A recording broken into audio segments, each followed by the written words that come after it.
জীবনে এমন কিছু কিছু সময় আসে যখন মনে হয় এই বুঝি হেরে গেলাম, এই বুঝি সব শেষ হয়ে গেল, আর কখনোই হয়তো উঠে দাঁড়াতে পারবো না।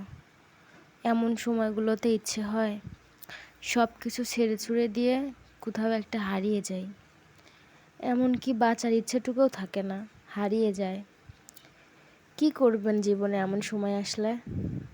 জীবনে এমন কিছু সময় আসলে মনে রাখবেন আপনার জন্য ভালো কিছুই অপেক্ষা করছে, তাই আপনাকে জিততেই হবে। আর জিতার আগে এই যে মানসিক টানাপোড়েনটা, এটা হলো যুদ্ধ। আর এই যুদ্ধে আপনার প্রতিপক্ষ আপনি নিজেই, অর্থাৎ আপনার নিজের সঙ্গে আপনাকে যুদ্ধ করতে হবে। আর এই যুদ্ধে জিততেই হবে। জিতবেন কেমন করে?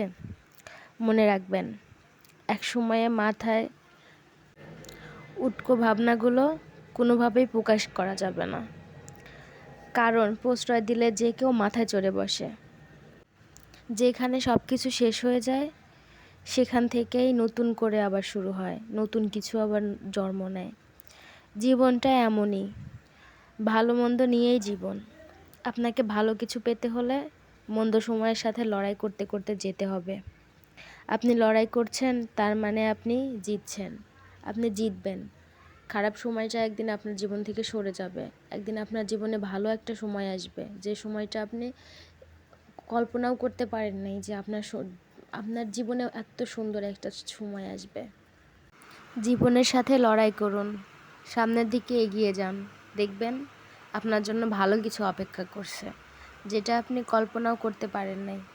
আপনি যেটা ভাবছেন তার থেকে অনেক বেশি ভালো কিছু আপনার জন্য অপেক্ষা করবে। সুতরাং অল্প একটু কষ্টতে জীবনটাকে ভেঙে ফেলবেন না, জীবনটাকে শেষ করে দিবেন না। জীবনটাকে কষ্ট থেকে নতুন করে দাঁড় করুন, নতুন করে শুরু করুন। দেখবেন ইনশাল্লাহ ভালো কিছু হবে আপনার সাথে।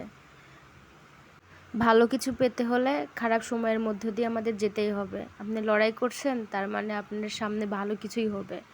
সবাই ভালো থাকবেন। আল্লাহ হাফেজ।